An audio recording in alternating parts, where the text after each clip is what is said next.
IS tersangka pembunuhan gadis penjual gorengan di Padang Pariaman, Sumatera Barat berhasil ditangkap. Kepada polisi, tersangka mengakui telah melakukan pemerkosaan terhadap korban. Kapolres Padang Pariaman AKBP Ahmad Faisal mengatakan pihaknya masih terus mendalami keterangan dari IS. Pasalnya, pengakuan tersangka masih berubah-ubah setelah ditangkap pada Kamis 19 September sore.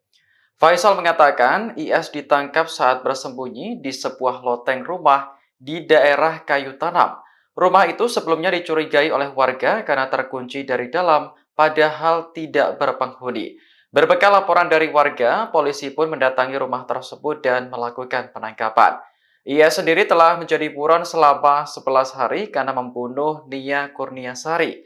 Jasad korban ditemukan terkubur dalam kondisi tanpa busana tak jauh dari rumahnya pada Minggu 8 September lalu. Sementara polisi menduga hanya ada satu pelaku dalam kasus kematian Nia. Terkait motif IS membunuh dan memperkosa korban, polisi masih melakukan penyelidikan.